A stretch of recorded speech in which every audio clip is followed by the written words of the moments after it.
Apa yang terjadi kalau Indonesia didumping harga murah? Begini sederhana dari pertanyaan tersebut. Kita tahu bahwa kalau kita lagi membuat baju, kita berbisnis baju misalnya. Modal satu baju misalnya Rp50.000. Lalu kita buat 1000 unit atau 1000 baju. Nanti kita jual Rp200.000 per baju. Maka dengan terjual 250 baju, kita sudah balik modal. Alias, kalau di gudang di akhir tahun ada sisa 100 baju, maka dijual Rp0 atau dibuang itu jauh lebih untung daripada gudang kita penuh dan biaya gudang jadi naik. Jadi 100 baju tadi, apa yang terjadi kalau kita jual 50.000? Ada yang ngambil nggak? Banyak yang ngambil. Praktek itu di sisi perusahaan namanya cuci gudang. Tapi kalau antar negara Cina ke Indonesia namanya dumping.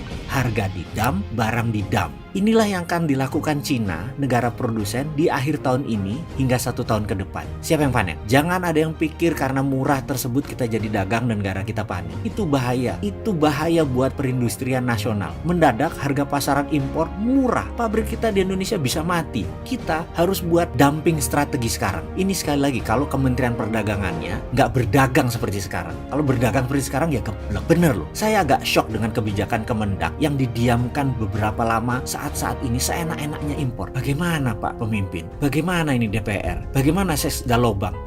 Gak ada Sesda Lobang ya? Kirain zaman Orba. Lupa saya. Lanjut. Kebangkrutan KS, industri besi, karena dibukanya keran impor oleh Kementerian Perdagangan. Setengah matinya industri semen di Indonesia yang produksinya berlebihan, namun tetap dibuka keran impor adalah perilaku Kementerian Perdagangan. Saya kok merasa janggal. Ada apa sih ini semua?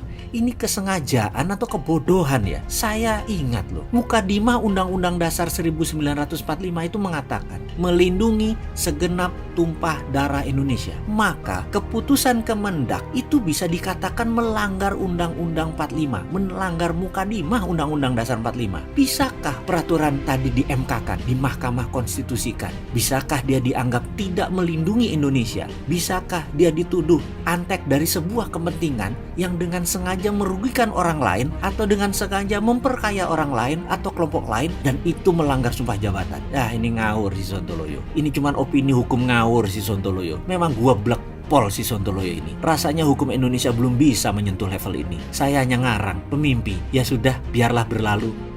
Tapi ngomong-ngomong, boleh gugat nggak demi NKRI?